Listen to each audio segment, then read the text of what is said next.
So maraming nagtatanong kung sino daw yung kasama kong nag-travel, which is ako lang po from start to finish. Yes, and dito pa lang guys, malalaman mo na talaga na hindi ako sinispoiled ng asawa ko. Kasi from Manila to USA, ako lang mag-isa. From immigration to customs, lahat-lahat ako lang mag-isa. And yes, nakapasa ako sa immigration kasi madali lang naman pag may visa ka. And also pag nabigay mo lang yung hinihingi ng IO sa'yo, and that's good. Alam niyo bang 15 hours lang naman yung flight ko, non-stop, like walang layover. Feeling ko talaga dyan yung puwet ko is parang nagbo-burn na siya, bayot.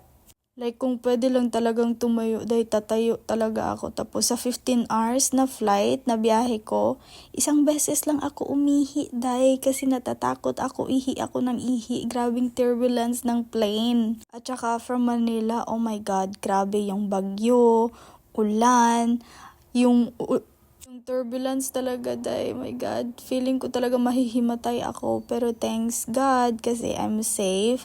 So ayan, pindot na pindot lang ako dyan kasi nga it's my first time international travel. Tapos ako lang mag-isa, wala akong kasama, kaya ina-explore ko yung maliit na TV, bayot.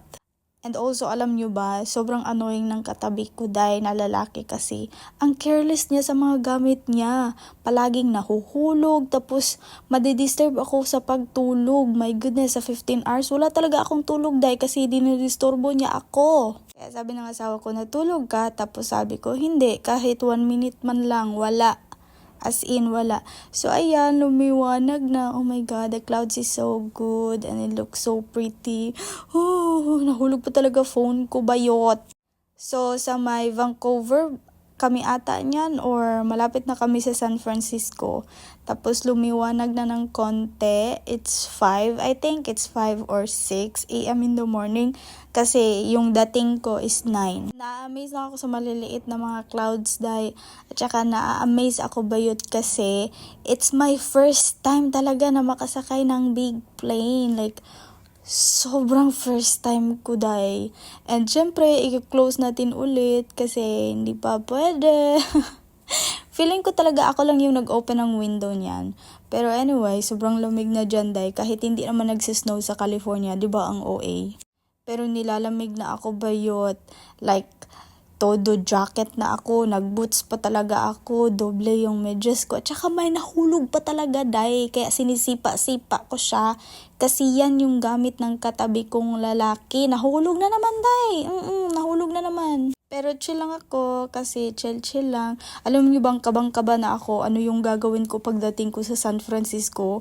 Ano yung una kong gagawin pag nakarating na ako sa custom nila, ano yung itatanong sa akin. And here I am. Bakit walang trees yung Amerika? Like, yung first na na-notice ko talaga so bakit parang walang green? Kasi di ba sa Pilipinas, pag nasa aeroplano ka, tsaka nasa on the top of the high mountain ka, makikita mo yung mga greens, makikita mo yung mga trees. Dito ba yun? Walang trees. Meron mang green pero pambihira, ang liit. Tingnan nyo yan parang nagre-red tsaka wala talaga silang trees. And tadan! It's my husband over there. Yan po yung aking asawa. Sinusundo niya ako pero galit na galit ako niyan kasi 30 minutes ba naman siyang na-late. Tapos ako, hindi ko alam kung saang terminal ako. Diba, bobo din ako.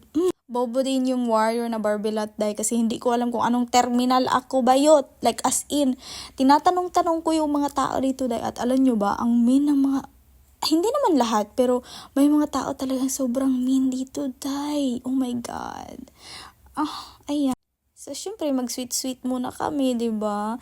No more LDR na, Pero grabing jet lag ko dyan, At may pa-flower pa talaga si Uncle, si Maninoy. May pa-flower pa talaga, Pero alam nyo ba, sabi ko sa kanya, pag susundo ka sa akin sa airport, magdala ka ng flower. Pag hindi, magagalit talaga ako. Kaya nagdala siya ng flower, And na-amaze lang ako, at saka na-shock ako ng bongga kasi ang bilis magpatakbo ng mga tao dito, Parang 9 yung buhay nila. Like, para silang mga pusa, Like, tingnan yung mga car. Ang bilis, Diyos ko Lord. Tapos, parang sigaw ako sa asawa ko, like, dahan-dahan, putang ina, parang dami nating buhay dito, Pero ayan, syempre, gwapo naman yung driver natin. Sabi ko, mamaya ka lang sa akin pagdating natin sa bahay. Charot, sa apartment pala. Nag-video-video pa yung Disney Princess. Kasi, it's my first time nga, 'di ba? Wala pa akong car sick dyan dahil kasi umiinom ako ng Bunamin.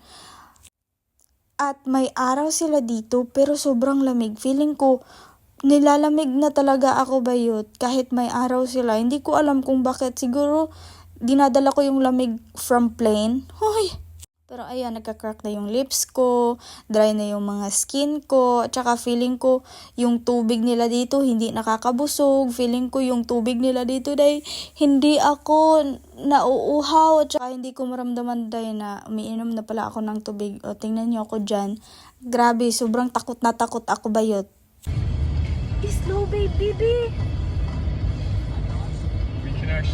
should be able to get on that edge. Ay, baby, slow! Ay, ginoo ko. Lord.